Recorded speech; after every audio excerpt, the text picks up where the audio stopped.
Jaya Radha Madhava Kunja Bihari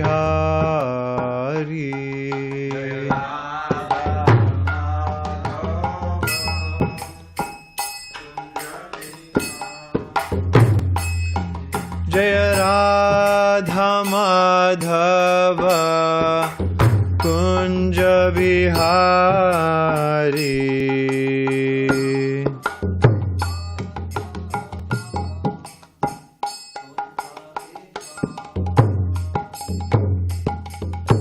Gopi Jana Vallabha Girivaradhari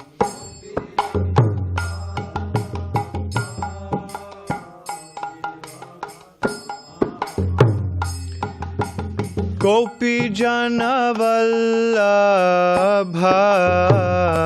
Girivaradhari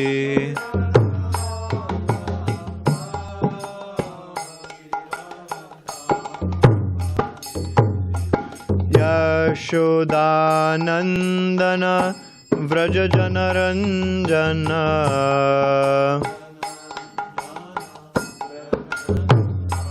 Yashodanandana Vraja Janaranjana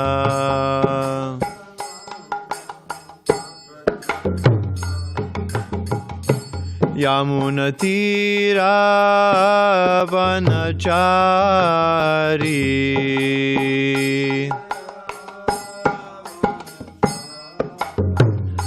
Yamunatira Vanachari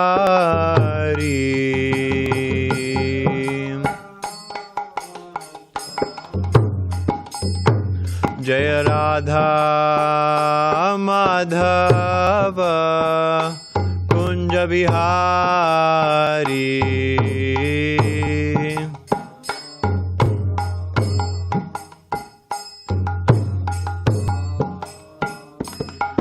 Jaya Radha Madhava Kunja Bihari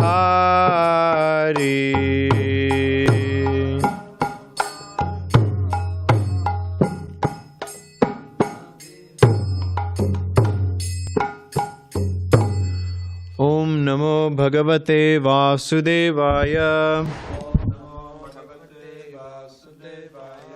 Om Namo Bhagavate Vasudevaya Om Namo Bhagavate Vasudevaya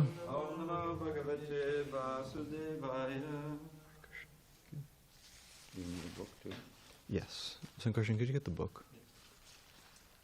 Somehow we only have one book. Do we used to have a book for writing these, and then we had another book at the time.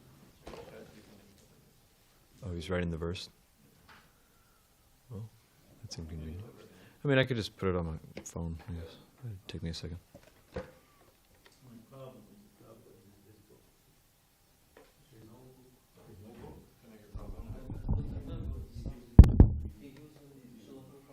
Okay.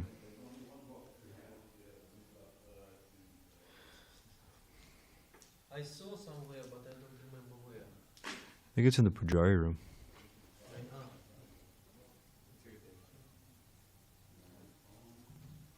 That was me. Oh, hold on. You gotta wait for Prabhupada has this book. I'm gonna give you this, and then you can finish putting the diacritics in. Oh, you want that, okay? Okay, well, we can chill for a second.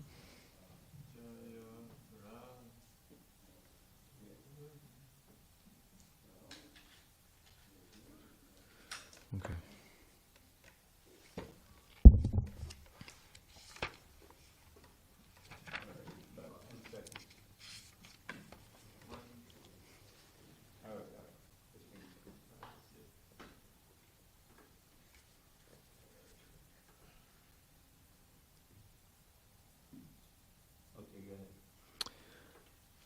Okay, we are reading from Srimad Bhagavatam, Canto 7, Chapter 10, Text number 12.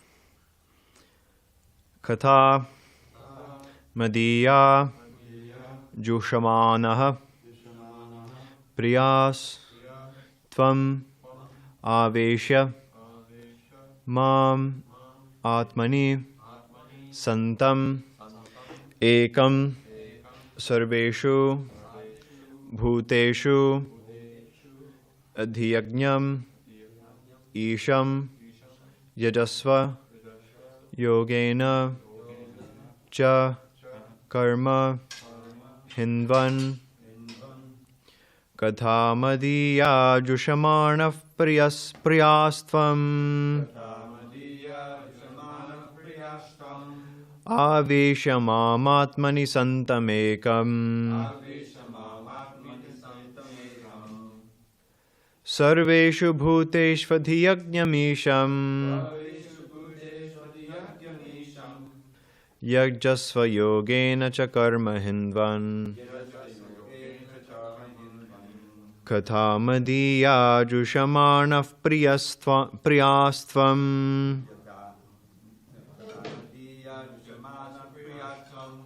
aveshamāmatmani santamekam sarveshu bhuteshvadhyajñamisham yajasva yogena cha karma hinvan kathamadiya jushamana priyastvam aveshamāmatmani santamekam sarveshu bhuteshvadhyajñamisham yajasva yogena cha karma hinvan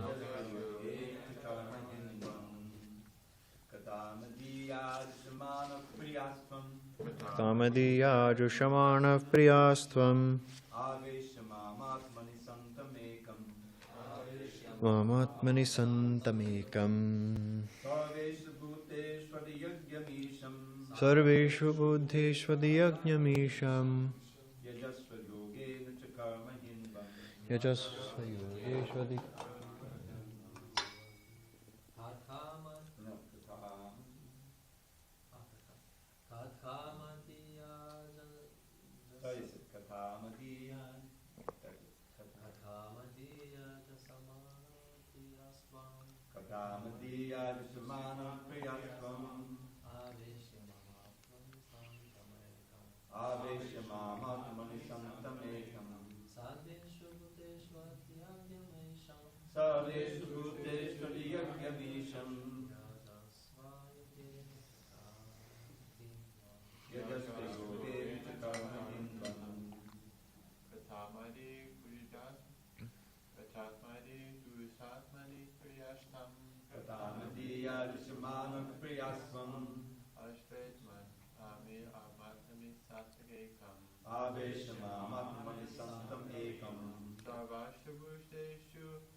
It's okay.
Kathaha, messages or instructions. Madiyaha, given by me. Sorry, given by me. Jushamanaha, always hearing or contemplating. Priyaha, extremely pleasing. extremely pleasing. Tvam, yourself. Avesha, being fully absorbed in. Mam, me. Atmani, within the core of your heart. Santam, existing. Ekam, one, the same Supreme Soul. Sarveshu, in all. Bhuteshu, living entities. Adhyagnyam, the enjoyer of ritualistic ceremonies. Sorry, the enjoyer of all ritualistic ceremonies. Isham, the Supreme Lord. Yajasva, worship. Yogena, by Bhakti Yoga, devotional service. Cha, also. Karma, fruitive activities. Hinvan, giving up. Translation and commentary by His Divine Grace, A.C. Bhaktivedanta Swami Srila Prabhupada. It does not matter that you are in the material world. You should always continuously hear the instructions and messages given by me, and always be absorbed in thought of me, for I am the Supersoul existing in the core of everyone's heart. Therefore, give up fruitive activities and worship me. Purport. When a devotee becomes materially very opulent, one should not think that he is enjoying the results of his fruitive activities. A devotee in this material world, uses all material opulences for the service of the Lord, because he is planning how to serve the Lord with these opulences, as advised by the Lord himself. Whatever material opulence is within his possession, he engages to expand the glories and service of the Lord. A devotee never performs any fruitive or ritualistic ceremony to enjoy the results of such karma. Rather, a devotee knows that karma kanda is meant for the less intelligent man. Narottam Das Thakur says in his Prema Bhakti Chandrika, Karma kanda, jnana kanda, kebal bhi sherbanda. Both karma kanda and jnana kanda, fruitive activities, and speculation about the Supreme Lord are like pots of poison. One who is attracted to karma kanda and jnana kanda spoils his existence as a human being. Therefore, a devotee is never interested in karma kanda or jnana kanda, but is simply interested in favorable service to the Lord, anukulyena krishnanushilanam, or cultivation of spiritual activities in devotional service. Om ajnanatimirandasya jnananjana shalakaya chakshurun militam yena tasmai Shri Gurave Namaha. Shri Chaitanya Manobhishtam sthapitam yena bhutale svayam rupakadamahyam dadati svapadantikam vandeham Shri Guru Shri Yutapatakamalam Shri Gurun Vaishnavamscha Shri Rupam Sagrajatam Sahagana Raghunatanvitam Tam Sajivam Sadvaitam Savadhutam Parijana Sahitam Krishna Chaitanya Devam Shri Radha Napadan Sahagana Lalita Shri Vishakanvitamscha. He Krishna Karuna Sindhu Dinabandho Jagatpate Gopesha Gopika Kanta Radha Kanta Namostude Tapta Kanchana Gaurangi Radhe Vrindavaneshwari Vrishabhanu Sute Devi Pranamami Hari Priye. Nama Om Vishnu Padaya Krishna Peshtaya Bhutale Srimati Bhakti Vikasa Swami Niti Namine. Nama Om Vishnu Padaya Krishna Peshtaya Bhutale Srimati Bhakti Vedanta Swami Niti Namine. Namaste Saraswati Deve Gauravani Prachayine Nirvishesha Shunyavadi Paschati Deshatarine. Vancha kalpatarubhyascha kripa sindhubhyevacha patitanam pavanebhyo vaishnavebhyo namo namaha. Jai Shri Krishna Chaitanya Prabhu Nityananda Shri Advaita Gadadhara Shri Vasadi Gaura Bhaktivinoda. Hare Krishna Krishna Krishna Hare Hare Hare Rama Rama Rama Hare Hare. Give me one moment, sorry.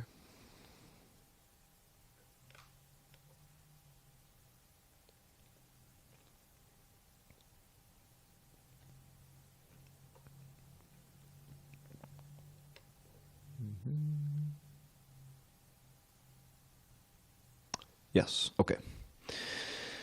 So, this verse here, which Narasimhadeva is speaking to his dear servant, Prahlada. First thing that he says is that it does not matter that you are in the material world, which is an interesting statement and one that can be unpacked. It's interesting that Krishna himself, in the form of Lord Narasimhadeva, is saying this because the entire corpus of Vedic literature is aimed at the purpose, practically speaking, and from different angles and for different people, at gaining liberation from this material world, basically getting out of this material world. So it's interesting that Narasimhadeva, the Supreme Personality of Godhead, here is saying to Prahlad, it doesn't matter that you're in the material world. There's a verse in this regard, which is given by Srila Rupa Goswami, Ha yasya harer dasye, karmana manasa giraha, Nicholas, is it a sha or a sa though? Yeah. Nikilashvapyavastasu jivan mukta sauchate. So this term jivan mukta is relevant here. Well, this verse, Rupa Goswami is saying that basically wherever a devotee is, whether he's in the material world basically or the spiritual world, because he's always working for the Supreme Lord and always remembering the Supreme Lord, then he's considered to be jivan mukta. Jivan mukta is actually not our term. It's not Rupa Goswami's term. My understanding is that it actually comes from Shankaracharya, or that it's at least we can say that Shankaracharya uses the term a lot, and Mayavadis also use the term. Krishna's Kaviraj, Jivan Mukta is a combination of two words, Jivan and Mukta. Jivan meaning life, and Mukta meaning liberated. So a person can actually be liberated even when they're still in this life, in this body. The general idea of Jivan Mukta, as given by Shankaracharya, is that one basically has realized Brahman, but is waiting for their prarabdha karma to expire. Basically, the karma that is currently affecting them, they're just waiting for those effects to expire, and then they'll give up their body and merge into Brahman. That's their conception. However, Krishna's Kaviraj says that Jivan Mukta, this word Jivan Mukta, actually only really applies to devotees, because the Vaishnava idea of Jivan Mukta is the only one which is actually eternal. Because a Vaishnava is completely liberated from everything, from past and future karma, because he has achieved the results of all of the subsidiary or preliminary processes of yoga, or yoga meaning liberation in this case. All the previous processes of liberation, like Srila Prabhupada's mentioning here, karma kanda and jnana kanda. The Vaishnava has surpassed all of those, and has, because by bhakti, he has achieved the results of them. Krishna describes karma kanda and jnana kanda. I'll just go through them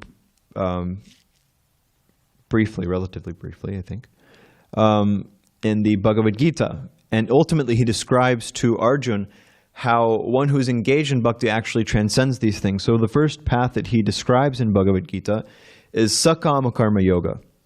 And when we're talking here about karma kanda, that's generally what this term is referring to. Sakama karma yoga. Sa means with, and kama means lust or desire, basically. So sakama karma yoga.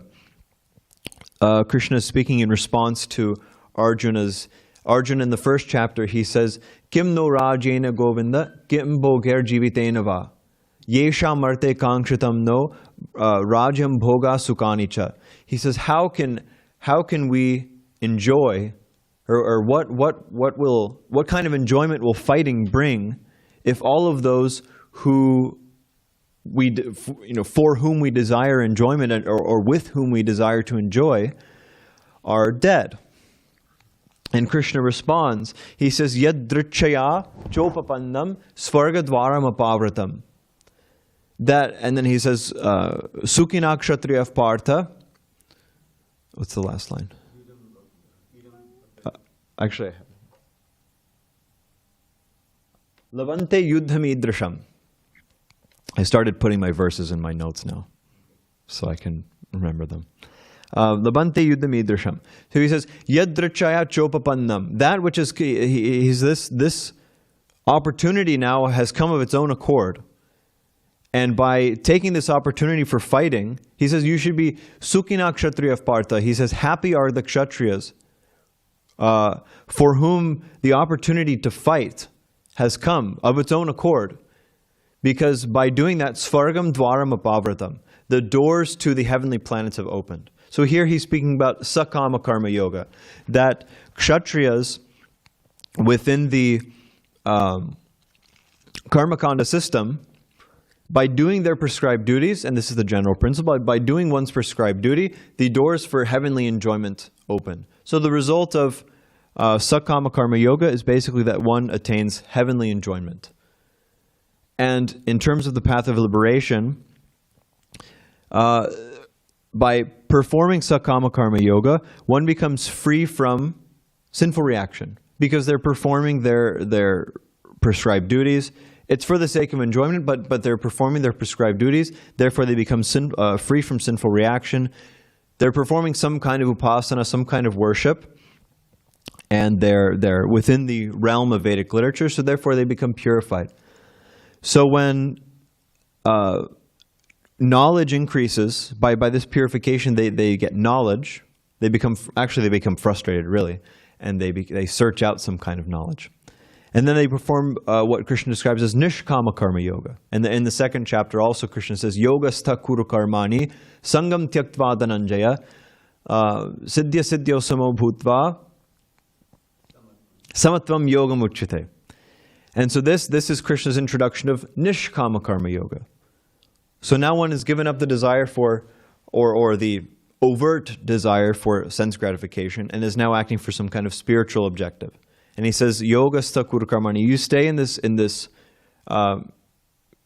you perform your duties, staying in yoga, yoga sta, situated in yoga.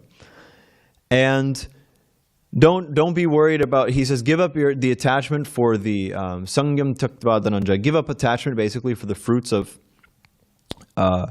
the fruits of your work.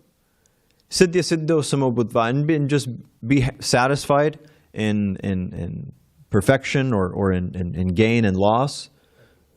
Yes, be equipoised in gain or loss. And he says this samatvam,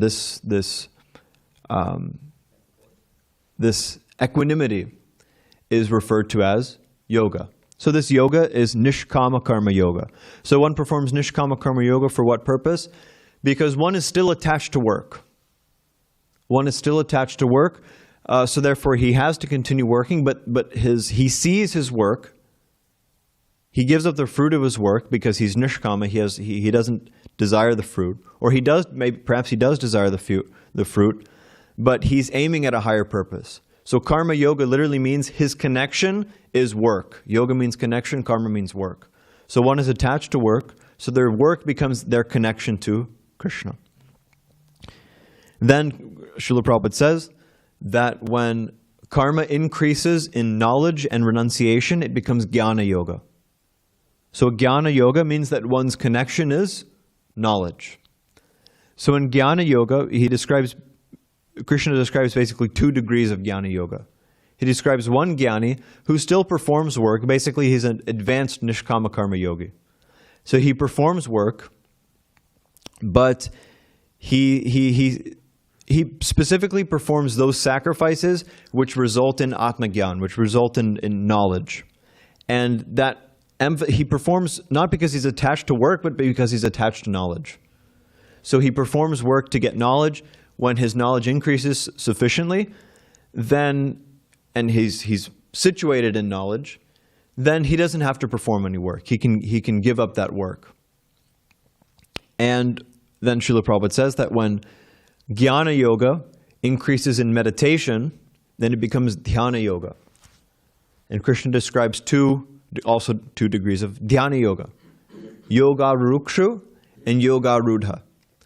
And Vishwanath Chakravarti Thakur says that yoga rukshu refers to the first 6 angas of Ashtanga yoga. Ashtanga means 8 angas, 8 limbs.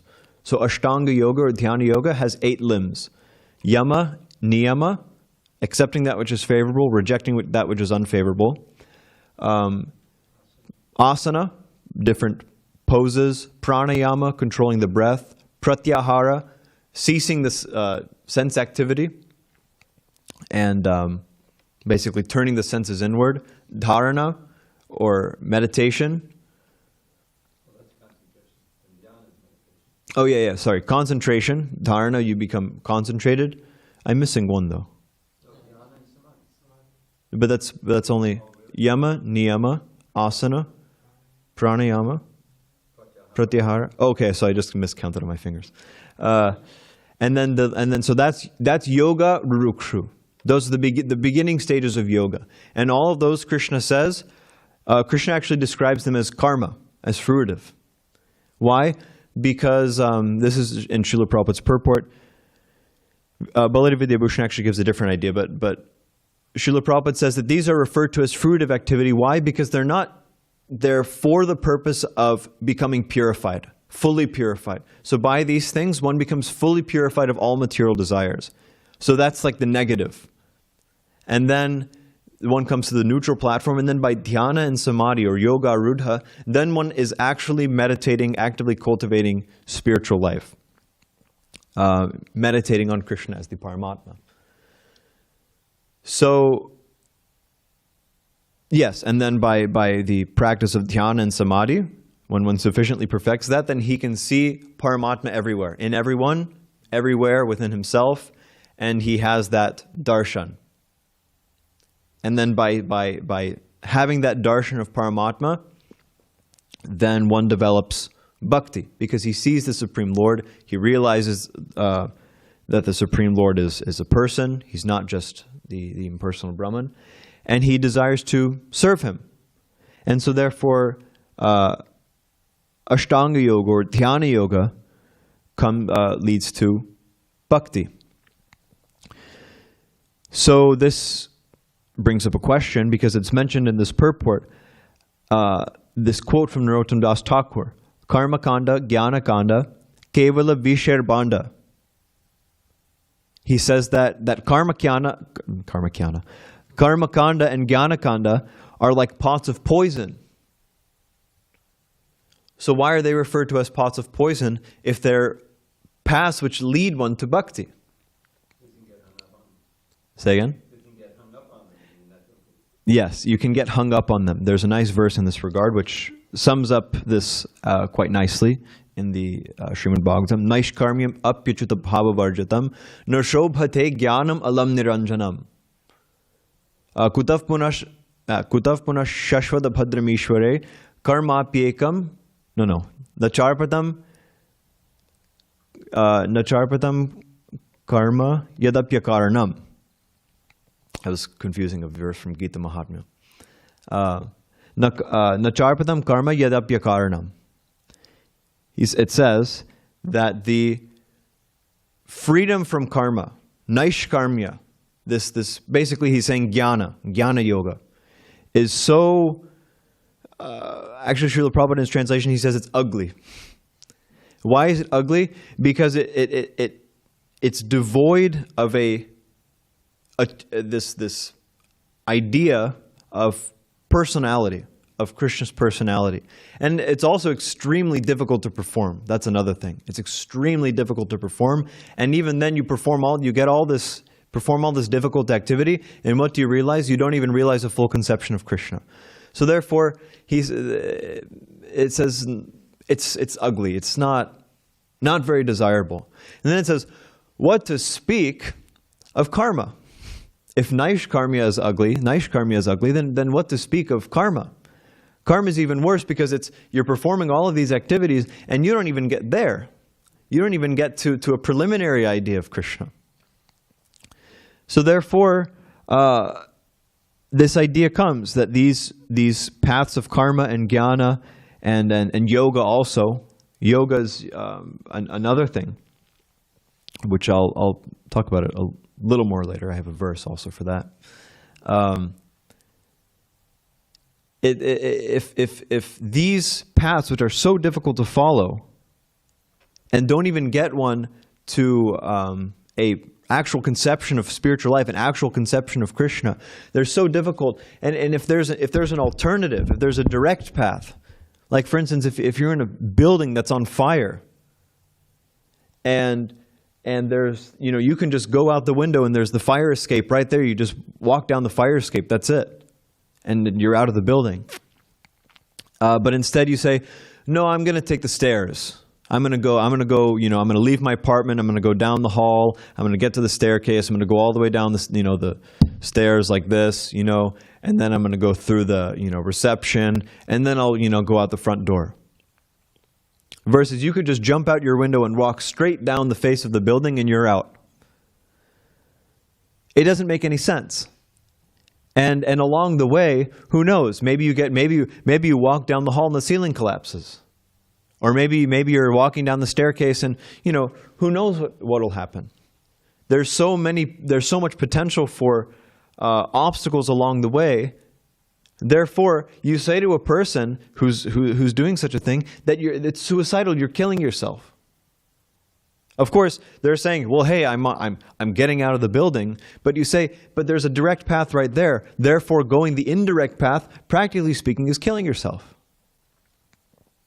It might work, but there's a chance that it might not. And there's a verse in this regard, which is in the 11th canto of Srimad Bhagavatam.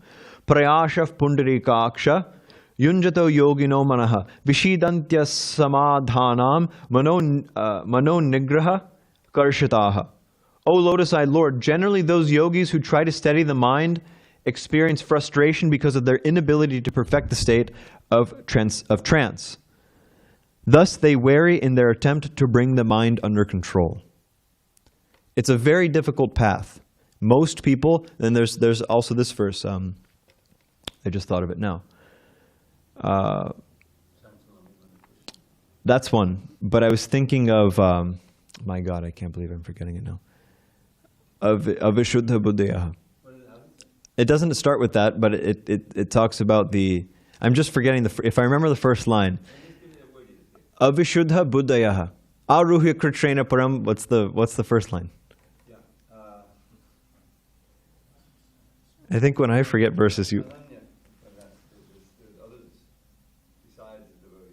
Yeah. It's always the first line. It's always the first line which does it. Okay. I'm determined not to forget this verse right now. Aruhya Krich.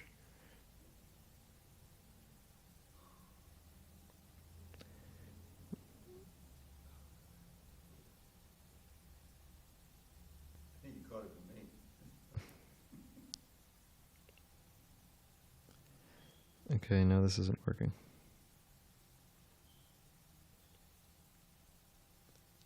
I remember the whole rest. Ye nye ravindaksha. I just saw it right as you said that. I just saw it. Ye nye ravindaksha vimuktamaninas tvayasta bhavad avishuddha buddhayaha aruhya kritshrena parampadam tadav padantyado nadrata yushmadangrayaha. He says, there are other people. Ye nye ravindaksha vimuktamaninas. Oh yeah, this is the demigods praying to Krishna in the womb. They're saying that there's a certain class of people, who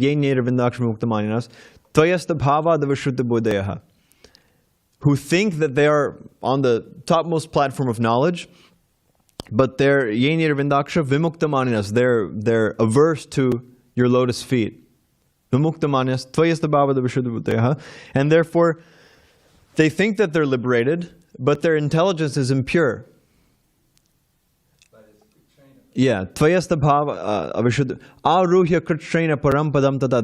They think that by their great austerities, they perform great austerities for achieving the parampadam, the highest platform. But patantyado nadrata yushmadangrayaha, because of their impure intelligence, because they don't have this real conception, they fall down. Patantyado nadrata yushmadangrayaha. They fall back down into ignorance. So these paths are nearly impossible, especially in this age. I mean, even in general, actually, practically speaking, they're nearly impossible. What to speak of for us, they should just be considered impossible. Therefore, Srila Prabhupada says, they're meant for the less intelligent man. So a devotee, being the most intelligent man, Krishna, there's this verse in Bhagavad Gita, Yavan artha udapane sarvata samtododage tavan sarveshu vedeshu brahmanasya vijanataha. So Krishna says those brahmanas in this case means brahmajanati iti brahmanaha. There's janmana jayate shudro, everybody's born a shudra. Janmana jayate shudro, samskarad bhaved dvija, veda patad bhaved vipra, brahmajanati iti brahmanaha. Everyone's born a Shudra. By samskar you can become Dvija. By studying the Vedas you can become a Vipra. But only by knowing Brahman can one become a Brahmana. So, therefore, Krishna says those Brahmanas who know the Vedas, who know the purpose of the Vedas, can serve all of the subsidiary purposes, or can perform all of the subsidiary processes of the Vedas because they know the actual purpose of it. Just as with a big well, you can perform all of the activities of a small well and more. So a devotee, a Vaishnava, he knows the purpose of the Vedas. He knows that the Vedas, Vede Ramayane Cheva, Adav Madhye, Vede Ramayane Cheva, Purane Bharate Tata, Adav Madhye Cha Ante Cha Hari Sarvatra Giyate. In all of the Vedas, Ramayana, Puranas, Mahabharata, from the Adi, beginning, Madhye, in the middle, and Ante, in the end also. From beginning, middle to end, Hari Sarvatra Giyate. Everything is glorifying Krishna. Everything is talking about Krishna. Ultimately glorifying Krishna. So the Vaishnava knows, Krishna says, Sarvairaham Vedaisha Sarvairaham Vedyaha. See, this is, anyway. He says, Vedaisha Sarvairaham Eva Vedyaha. He says, by all the Vedas I am to be known. So Vaishnava, knowing this, he doesn't get involved with anything else. Srila Prabhupada says here, a devotee is never interested in karma kanda or jnana kanda, but is simply interested in favorable service to the Lord. Anukulyena Krishna Anushilanam. Cultivation of spiritual activities and devotional service. So, does that mean that he is idle? Does that mean that he doesn't do anything? No, it doesn't. There's this verse in the 12th canto, Katha imaste katita mahiyasam vitaya lokeshu yashapare yusham vigyana vairagya vivakshaya vibho vacho vibhutir natu paramarthyam. Shukadeva Goswami is speaking, he says, throughout the Srimad Bhagavatam, I have narrated all these stories of great kings, of Rajarshis.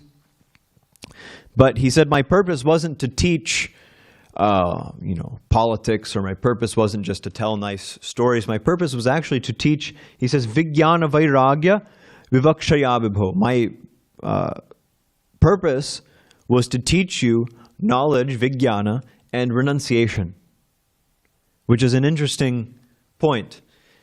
If you talk about renunciation, generally when we talk about renunciation, we wouldn't give a talk about Prahlad even. We wouldn't give a talk about Prahlad when it comes to renunciation. Or we wouldn't give, perhaps we would, or we wouldn't give a talk about Dhruva. Generally we'd talk about Raghunath Das Goswami, we talk about the 6 Goswamis, we talk about, this person or that person. Gaur Kishore Das Babaji, Jagannath Das Babaji, these very renounced souls. But Shukadeva Goswami is saying the reason, why have I talked about kings? I've talked about kings because when you talk about renunciation in relation to kings, when you talk about renunciation and spiritual knowledge in relation to kings, it lends power and opulence to these narrations. Generally, if you're speaking to a person about, let's say somebody who came from a poor family, and he gave everything up. He gave everything up to serve God. It's like, okay, well, didn't have much to give up. It's not such a big deal. But if you say that, yes, Prahlada Maharaj, he was, or let's say Bharat. Let's say Bharat Maharaj. Bharat Maharaj was the ruler of the entire world. He had all of the wealth in the entire world, literally speaking. He had everything. But what did he do? He just gave it all up. At a young age, yes. He just gave it all up, everything. Generally, if you give something to somebody for a small price, or if somebody sees this person paid $5 for this particular thing, okay, must not be that valuable. You know, like for instance, like this phone, for instance.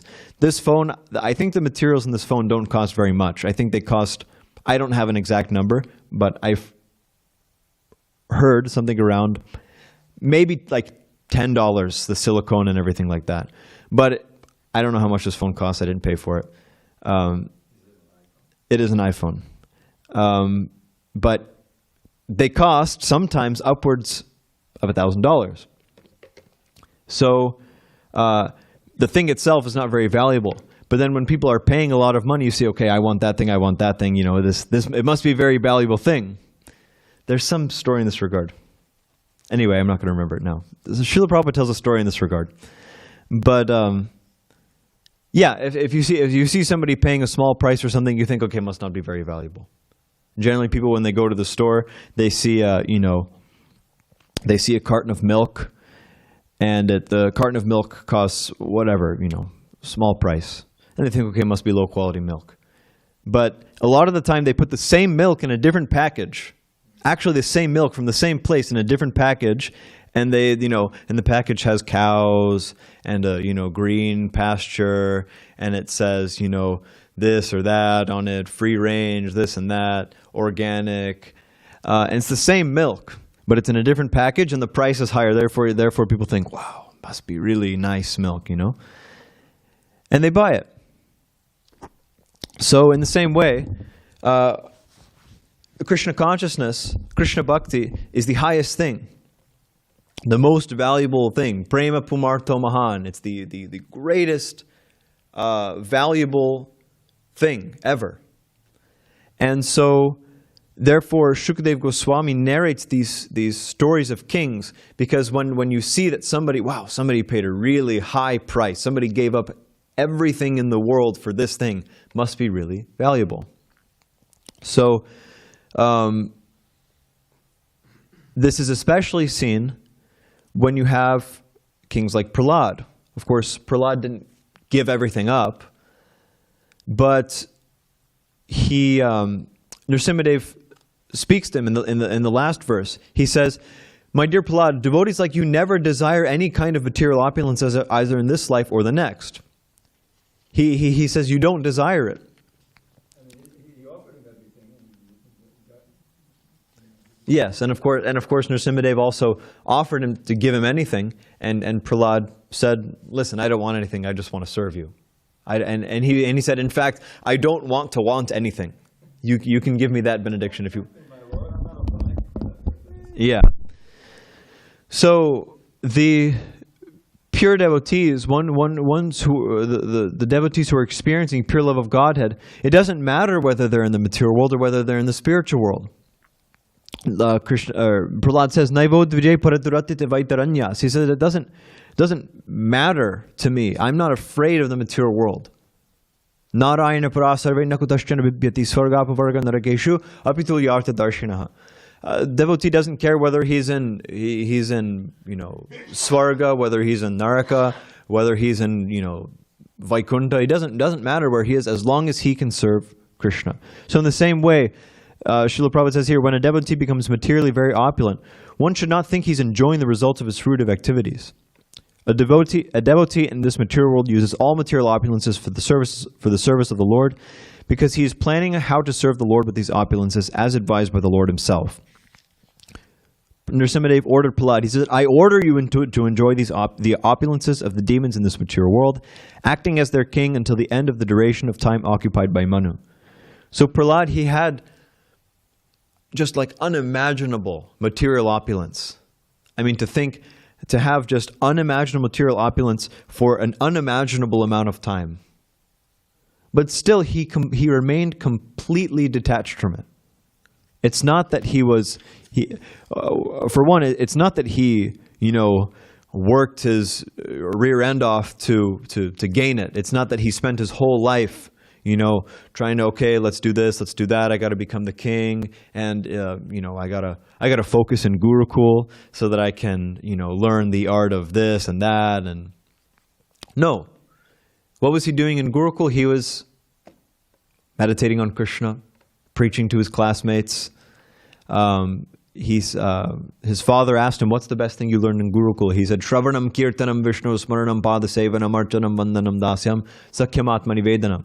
He said that the best thing I learned in school today is that we should always hear, chant, remember, etc. And serve Lord Vishnu.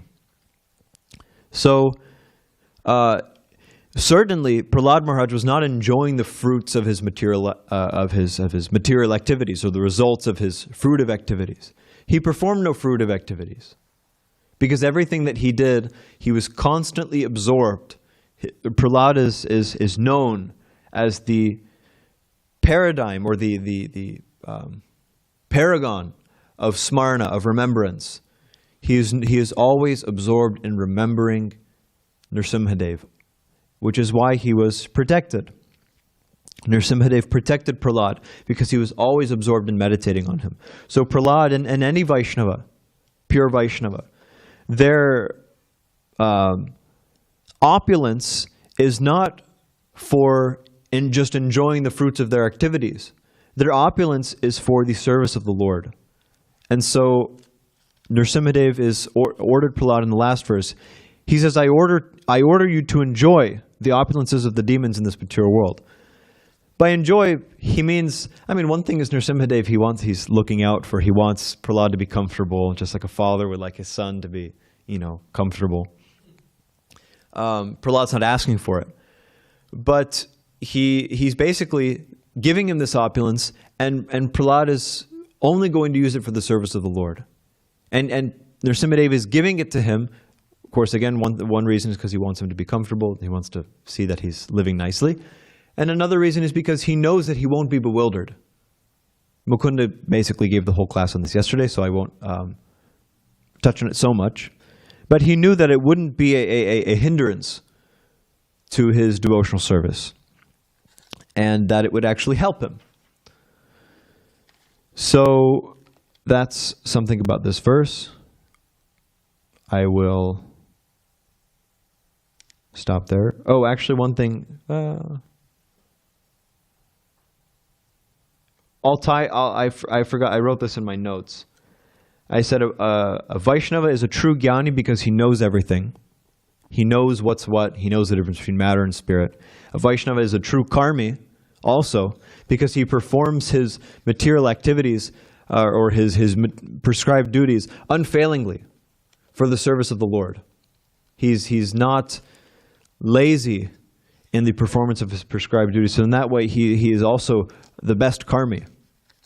And he is a true yogi because he sees nothing but Krishna all around him, nothing but Krishna's energy, and nothing. He never sees anything as disconnected from Krishna. Yoga means connection. So he's always connected with Krishna by serving him in different ways. And so therefore, he has achieved all of the results, or the results of the paths of yoga on the yoga ladder. And he is the topmost of all of them. So I'll stop there. Sorry, it's a little bit late. But if there's any comments or questions. Hare Krishna. I think we have some in-house questions. Vijay Krishna Prabhu.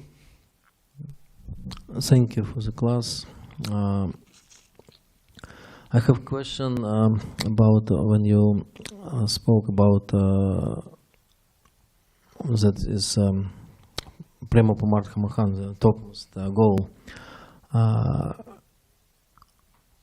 Is it only Vaishnava go to this goal, or how I understand that all Vedic scriptures leads us to this goal? Mm-hmm. And so my understanding that should be, everyone should come to this.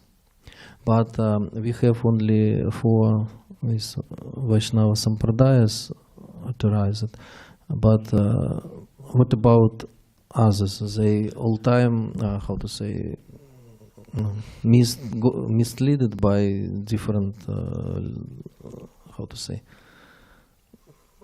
teachings or something. I don't know. This is like a misinterpretation of real Vedic rituals. And, Well, like I said, if one, the danger in performing these is that one danger is that they become caught up in them. They think them to be the all in all.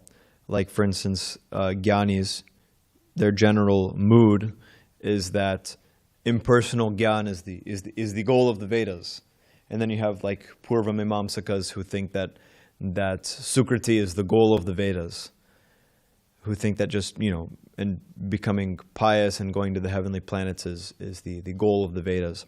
So those people who become misled or who get caught up, they actually are misled. And they don't achieve the desired success for a very, very, very long time. maybe, sorry, I a little change question because of I understand it, and that they mislead and they maybe long time they come, but what about how to say? Do you already have an answer in mind? Because No. This, for me, interesting that this is a goal very, how to say, very high, and seems to be India.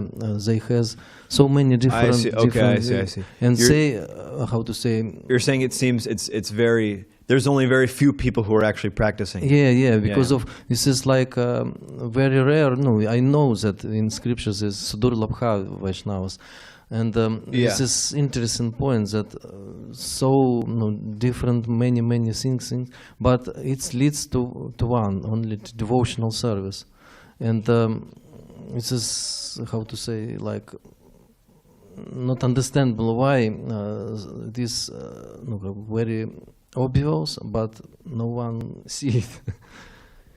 Yeah, there's this verse in the Padma Purana that says Chakshur Vanayatha Deepam Drishtva Darpanam Cha Samipasthana Pashyanti Tada Vishnu Brahirmukha. So it says those who are averse to Vishnu, or just as a blind person, if you put a mirror in front of them, they can't see themselves. If you light a lamp in the dark, they can't see anything. So in a similar way, those who are averse to Vishnu, even if Vishnu is standing right in front of their face, they won't be able to see him. So in a similar way, the people in general are attached to sense gratification, they're attached to fruitive activity, they're attached to themselves, basically. They're attached to the enjoyment of this body, they're attached to the maintenance of this body and the things in relation to this body. Therefore, Nate vidu svartakatim hi Vishnum, they can't understand. Durashaya ye bahirarthamaninaha, those who have those who see, it's prema pumartha mahan. Prema is the greatest goal of human life. Prema pumartha mahan. But then durashaya ye bahirarthamaninaha, this word artha comes up again. Artha means value. So if somebody's artha is bahir or external, if they think that only the external things are very valuable, like the pleasure of the senses and whatever, this thing or that thing, then natevidu svartakatim hi Vishnum, they just can't understand, because it requires one to transcend that. At least philosophically speaking, it requires one to transcend that conception. So it's very difficult for people, although it's very obvious. On one hand, it is very obvious. On the other hand, it's the most confidential knowledge, like Krishna says, because it's very difficult for people to understand, even if it's placed out right in front of them. And many people have some kind of conception like that. Like you see, even Gyanis, like Gyanis have the conception that there is something outside of this material world. There's something beyond sense gratification.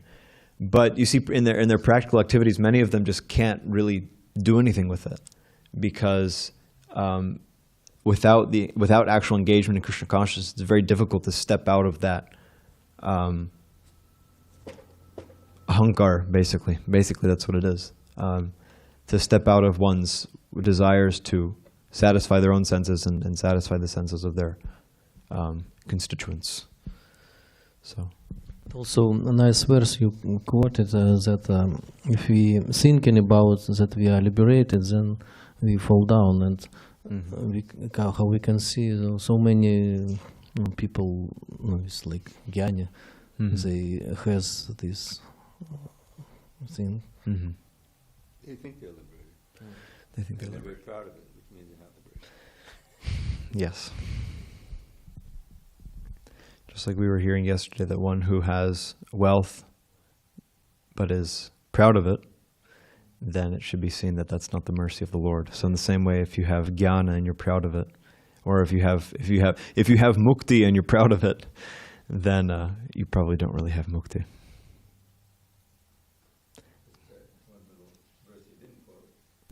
What's impertinent? Bahunam Brahmanam and Jnanavan Mam Prapadyate. That's Many the birds relevant cultivating Gyan, but then if you really come to the conclusion, you surrender to me. Very rare.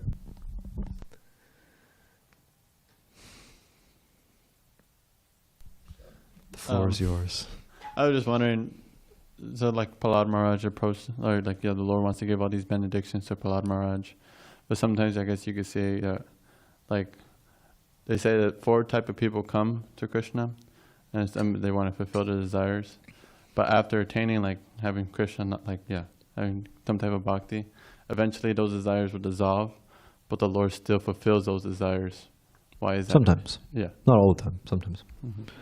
But in this case, I mean, one reason also that Narasimhadeva is giving him leadership over the demons, it's kind of a political move also. It's just like it's good, Prahlad's a really qualified king. So that's one reason also. And the example is given with Dhruva. Yeah, Dhruva, his material desire, his huge, giant material desire was vanquished when he saw Narayan. But Narayan still fulfilled the desire, because anyway you wanted it before, and it's not going to harm you. And so, why not? I mean, surely if one has one can enjoy opulence just as one can enjoy the human form of life, or just as one can enjoy sense gratification in relation to Krishna, and it's not binding. Like for instance, taking prasadam, devotees take prasadam, and it's not binding. Well, I mean, it could be binding according to your consciousness. But for a pure devotee can satisfy his senses, and still be fully Krishna conscious by taking prasadam and doing other things. So in the same way, Prahlada Maharaj can enjoy his kingdom. Did I say Prahlada Maharaj? I meant Dhruva Maharaj. Dhruva Maharaj can still enjoy his kingdom, but he can enjoy it fully, in a fully Krishna conscious way. So, but he doesn't always do it, and he doesn't always have to do it. Even if we have a desire and then become fully pure, it's not that. But it's a case-by-case thing. It depends on what he wants to do. Just like Srila Prabhupada also, the example, Mukunda brought up the example yesterday, Srila Prabhupada wanted to start a business and have a good business. But it's not that he wasn't a pure devotee then. Srila Prabhupada is a Nitya-siddha.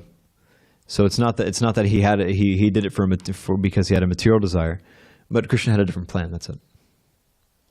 So, okay, Vijay Krishna Prabhu. I'll say this: Granthraj Srimad Bhagavatam ki jai. Everybody can go if they like, but Vijay Krishna Prabhu can ask his question. I'm sorry for going late. Amogha Prabhu, thank you very much. Dandavat Pranams. Your most kind Prabhu, do you mind reciting again the last sentence of the translation? Therefore, give up fruitive activities and worship me. Yes, that is the quote. And based on this quote, my question is, why does... just a second. Okay. Yes. Why does fruitive activities... Why is it that fruitive activities are an impediment against the worship of the Lord? Because generally they're performed because the fruits, if one is not pure, then the fruits of those activities might tempt one to forget Krishna and to become absorbed in sense gratification. So if one performs fruitive activities, for instance, if one performs this or that, and then, for instance, gets a lot of material opulence, that is a distraction, or it can be a distraction. So therefore, they're not fruitive activities are not recommended. And I'm sorry, a distraction in what way? One becomes distracted from in the sense that one can develop the desire to enjoy those activities rather than serve Krishna. Separately from Krishna. Yes, of course. Yes. Thank you, Prabhu. Thank you very much. Hari Bol. Hari Bol. Okay.